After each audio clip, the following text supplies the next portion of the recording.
The day Rome walked into a trap. The Battle of Teutoburg Forest, 09 AD. In the year 09 AD, Rome was unstoppable.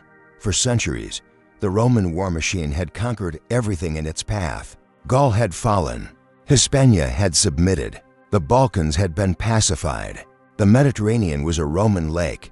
Germania was next. Emperor Augustus had a clear vision: transform the wild lands beyond the Rhine into a Roman province. The man chosen for this task was Publius Quinctilius Varus, an experienced administrator, but not a battle-hardened warrior. In 07 AD, Varus arrived in Germania with 3 full legions, the 17, 18, and 19, nearly 20,000 soldiers, plus thousands of civilians, supply wagons, and equipment. An enormous force by any standard. Varus spent 2 years implementing Roman taxes and laws, acting as if Germania were already pacified. This was his first mistake. Arminius, the perfect traitor among Varus's most trusted advisors, was a young Germanic nobleman named Arminius. Arminius seemed like the perfect success story of Roman assimilation. Born a Carusi prince, he'd been sent to Rome as a child hostage. He received a Roman education, spoke perfect Latin, and served as a Roman officer. He had risen to equestrian rank and fought alongside Rome's finest generals. Varus trusted him completely, but Arminius harbored a secret rage. Rome's civilization felt like enslavement to him. The taxes, the condescending attitudes, the treatment of his people as barbarians to be tamed, it was too much. In secret, Arminius did something remarkable. He united the Germanic tribes, the Carusi, Marsi, Chatti, Bructeri, peoples who had fought each other for generations, now had a common enemy and a common leader, and Arminius had chosen the perfect battlefield. The Teutoburg Forest. The trap springs in September of 09 AD. As Varus prepared to march his legions to winter quarters, Arminius brought urgent news. A rebellion had broken out to the north. Nothing serious, but Varus should deal with it quickly. Just a small detour. A few days at most. Some officers were suspicious. Segustus, another Germanic leader, explicitly warned Varus, "This is a trap. Arminius is betraying you." But Varus didn't listen. He trusted Arminius. The 3 legions set out into the forest. Arminius stayed behind, claiming he needed to gather allied forces. He was gathering forces, but to ambush, not to help. Into the nightmare of Teutoburg Forest was a Roman commander's worst nightmare. Dense trees blocked the sun. Autumn rains turned narrow paths into rivers of mud. The marching columns stretched for miles, breaking the army into vulnerable fragments. Communication became impossible. Roman legions were designed for open battlefields, where they could form tight formations with overlapping shields. Heavy armor, rectangular shields, short swords, all perfect for disciplined shoulder-to-shoulder combat.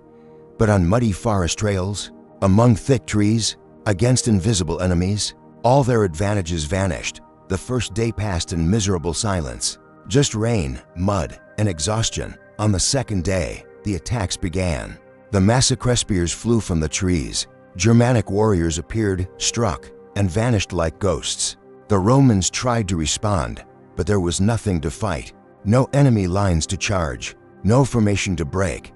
Just endless ambush. The narrow paths forced the legions into long, thin lines. Wagons overturned in the mud. Equipment was abandoned. Wounded soldiers slowed the march. Officers shouted orders that couldn't be heard over wind, rain, and screams. By nightfall, panic had set in. The third day brought total collapse. Arminius had prepared a final trap, a barrier of earth and cut trees blocking the path. Behind it, thousands of warriors waited. The exhausted Romans had no choice but to attack, but they couldn't form proper battle lines. They couldn't coordinate. They had to climb obstacles while Germanic forces rained death down upon them. It was slaughter. The 17th Legion fell, then the 18th, then the 19th. Officers died rallying their men. Standard bearers fell protecting their sacred eagles. Ordinary soldiers fought with desperate courage, but it wasn't enough. Varus, watching his army disintegrate, understood the truth. Defeat was total. Following Roman tradition, he fell on his sword.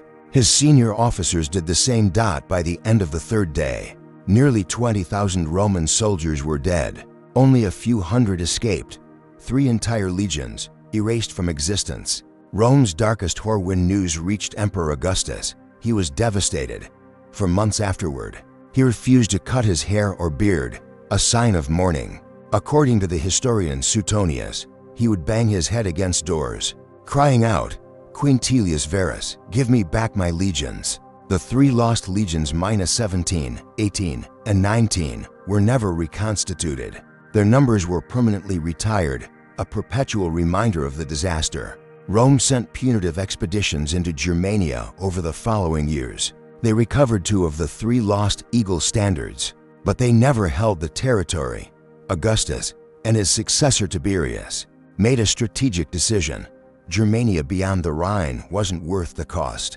The Rhine River became Rome's permanent frontier. Massive fortifications were built.